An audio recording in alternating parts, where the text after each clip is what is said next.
can't believe it.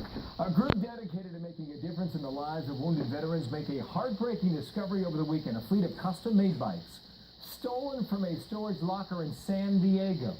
Now, John Warden's president and founder of Ride to Recovery. Ricky Stanell is a wounded U.S. Army veteran, and they're both with me now out of Los Angeles. Gentlemen, good morning. John, who would do something like this? Bad guys, really bad guys. Where were they? Military hospital. Yeah, where were they, and how did this happen? The bikes were stored in a storage room at Balboa Naval Medical Center down in San Diego, and someone broke off the lock and took 18 bikes. At what cost? How much were they? The bikes were worth over $50,000 collectively. Some of them were worth as much as $10,000. Some of the custom adapted bikes that we do get pretty expensive for double and triple amputees. Some of the pictures you're showing now, well, we put a lot of work and effort into those bikes, and so it's very disturbing and really upsetting to the community that someone would do something like this. No question about it. You wonder what in the world they could do with him. You know, Ricky, you served in Iraq. You're suffering from burns. How did this bike help you in your own personal recovery? Well, I've suffered a lot since I come back, you know, with my family, with my friends, just getting out of the house, keeping a job,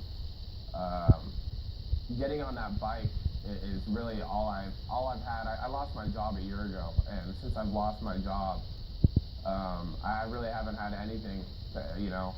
You go to the doctors and they give us prescription pills, you know, here's the antidepressants, here's that, here's this. And the only real sense of relief that I get is when I'm out on that bike. And when I'm, you know, I'm not thinking of anything. I'm not thinking of the future. I'm not thinking of the past. All I'm thinking about is the road that's down below me and what I got ahead of me and finishing what I started. And I imagine that is really something to look forward to. John, what do we do to find these bikes? How do we help? Well, the bikes are pretty custom because they have the Ride to Recovery logo on them, and they'll say Stealth, so they're not like a name brand like a Raleigh or a Cervelo or something like that. So, you know, we've put out the word to bike shops in the San Diego area to be on the lookout for them. You know, we're hoping that whoever did it, you know, because of the attention that's been brought to it, that they'll realize that those bikes need to be returned and they'll just anonymously drop them off. But those bikes mean so much more to the vets than just the value. I mean, there's not a price you can pay on life. And, you know, Ricky here, he did his first ever century on a borrowed bike on Saturday, and it's a tremendous accomplishment for him, especially given all that he's done. Listen, we wanted to get the word out. Ride to Recovery is the website, too, and let's go find those bikes and hope that this helps. Thank you, Ricky. Thank you, John, for sharing your story out of California. Good luck, man.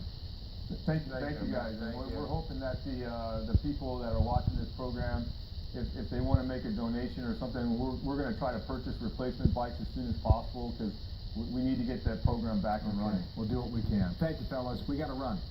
Back in a moment.